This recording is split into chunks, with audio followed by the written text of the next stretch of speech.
Welcome to the New Life Stories channel. We hope you will have fun with us. Enjoy watching. Linda got out of the shower, sat down on the couch, and noticed her husband's cell phone on the coffee table. He'd gone to work and forgotten his phone. How could she be without it now? He usually kept it with him, even when he went to the bathroom. Linda never took her husband's cell phone, but she took it for some reason. Okay, it's password protected. She remembered that he had once put his daughter's month and birthday on the password. Right? He didn't change it. She went to Messenger. I wonder who he hangs out with outside of work. First on the list is some kitten with a retouched blonde in his avatar. Linda's heart thumped loudly with excitement. Could it be that her Rick and this kitten? Linda tossed the phone aside. Would it be better to know nothing and move on? Would she be able to? She took the phone back, exhaled, and opened the messages. There were mostly voice messages. I clicked on the last few. Bunny, are we going to a restaurant tonight, or shall we order in? I'm so hungry for something tasty. A woman's voice sounded from the phone speaker. Kitten, I'm sorry, but I can't today. I need to stay home. My wife's home from the hospital for a few days, and then she'll go back to bed, Rick answered. Man, I'm so sick of this. You said she's not doing well and the treatment isn't working, but she's running around like a horse. Your wife will outlive us. Lee, why do you say that? I'll punish you properly, you'll be ready. You know I'm so sick of this. Hiding. I'm your wife more than she is. To live with her out of pity, I'm so sick of it. I want to be legally married soon, give birth to your son. Can you imagine how happy we'll be? It's time to get rid of the old bogeyman and start your life over, baby. Linda's eyes darkened and she felt dizzy from what she had heard. She didn't listen any further, threw the phone away and lay down on the sofa. Mammy, are you sick? Her daughter asked, coming out of her room. Melanie, I'm in shock. Now open the correspondence of your father and the girls. They're waiting for me to die. Oh my God, Mom, is it true? Is Daddy seeing someone? Melanie picked up her phone and listened to several messages. Her face changed before her eyes. Those bastards, I can't believe it. How could he? Mom, what are you going to do? I don't know, daughter. I'd leave him now, but I can't. Of course I'd like to say it and slam the door. But I've got more treatments to do. I need money. What they offer for free doesn't suit me. I can't take it very well. I need good drugs and they don't come cheap. Your father's money is my money too. We started the business together. Without me, nothing would have happened, you know that. We'll divide the property in the divorce, but that takes time and I don't have it. So I won't say anything to him for a while, and you keep your cool. I'll think of a way to get back at him. Linda put the phone back where it had originally been. And just in time, her husband burst into the apartment. I forgot my cell phone. Where is it? There it is on the table, Linda said, trying to speak calmly. I've been so busy with this job. I have another event tonight, and I'll be back late. Do you need anything, Linda? Yes, I do. I've been thinking and I've decided I need an apartment. I don't know how long I have left. I want to live in a cozy apartment, not in this big house. And you won't have to watch me fade away. My friend is selling a nice one-bedroom apartment downtown with furniture and appliances. It'd be perfect for me. It's not far from the hospital. Rick's eyes darted around. With his lips pressed together, he thought. Linda looked at him and imagined what he was thinking. It's expensive, of course, the apartment will cost. But at least I won't see my wife. I'll be able to see Lee and spend more time with her. I think Linda will not be long now. We must wait. And then freedom. And now I cannot leave. Everyone will throw stones. Dying wife abandoned. And so after her death, I'll wait for a while and then I'll marry Lee. Melanie, my daughter, will live in the apartment I'll buy. Everyone's happy and satisfied. That's a good idea, Linda. If it makes you feel better, let's buy it. I'll spare nothing for you. Here's your bank card.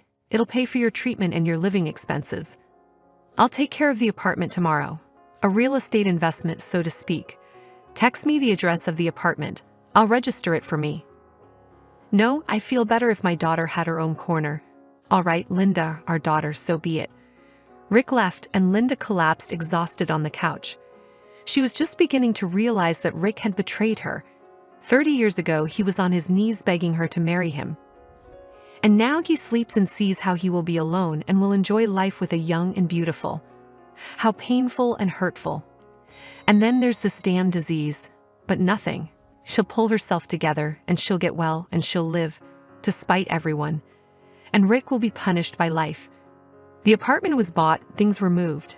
Melanie moved in with her mom. Linda was undergoing treatment. It was difficult, but she bravely endured all the hardships. Rick stopped by occasionally to see Linda, and she thought, to see how she looked, to see if she was getting worse. Linda purposely pretended that she was very ill, trying to make it clear that she didn't have long to live. While lying in the hospital on drips, Linda met Michael. He was also undergoing treatment. He was encouraging and supportive in every way he could. He, of all people, knew how Linda felt. His wife had left him, afraid that she would have to take care of her sick husband. Michael was worried, of course, but he held no grudges. Everyone wants to be happy. He had no children, which he greatly regretted. After treatment, Linda exchanged phone numbers with Michael, and they called periodically to see how things were going. Michael's support was very important. Linda did not tell her parents, who lived in another city, anything about her illness. She did not want to upset them. Her mom had a heart condition, so she didn't want to worry. When Linda realized that she was on the mend, she cheered up even more. Now she could take care of her husband. Without warning, Linda arrived at the house that evening.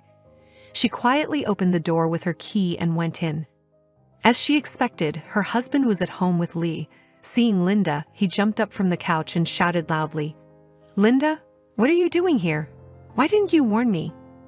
Lee came out of the kitchen, wearing a short robe with her bleached hair loose. She was holding 2 champagne glasses. "Hello, Rick. This is my house too for now, in case you've forgotten, and I have the right to come whenever I want. And you're not wasting any time, are you? Why don't you introduce us?" This is Lee, my work colleague. We're discussing a new project. Darling, stop lying. Your wife may be sick, but she's not stupid. She understands everything. Linda, I'm his longtime lover. We love each other. At least I told the truth," shouted Lee. "Lee, I'm very happy for you. It's so rare to find sincere and selfless love nowadays. Isn't that what it is?" "Of course she is. What do you take me for? I love Rick for nothing. He's the man of my dreams, just so you know. And you'll be with him for better or for worse, even if he doesn't have any money," Linda continued. "Of course, I don't care about his money." "Good. We'll check it out now. Rick, sign over your business and the money in your accounts to me. I started it with you and helped you grow it. You can keep a small amount and start from scratch. Just like you and I used to. I've traveled all the way and I've never betrayed you or cheated you in 30 years. Which is more than I can say for you. To have a mistress when your devoted wife is sick, needs support and help, well, very mean and despicable. And I have the right to demand compensation. Let's check your Lee too, whether she loves you or your money." Lee looked at Rick confused. "Honey, what is she talking about? Why should she get your business and your money?" "Well, that's Linda's idea, but after the divorce, we'll split the property in half," Rick replied. "I don't agree. How will we live without money? Do you know how much my beauty treatments cost me every month? And how much it costs for outfits? We'll get by. There's no such thing as heaven with a sweetheart, is there? You care about me, not money, don't you? Don't worry, we won't be poor, but it won't be the same." "Oh no, I won't waste my youth on a poor, stinking old man. You'll turn into him in no time. That's not what you promised me." "I was waiting for her to die. So I waited and endured your caresses for nothing? Do you know where you're going? I didn't sign up for this. Stay with your half-dead wife then." Lee ran to the bedroom, quickly changed and stormed out of the house, spitting angrily in Rick's direction. "So Ricky, did you see the true face of your Lee?" "I did. I was naive, I thought she really loved me, and now I'm a stinking old man."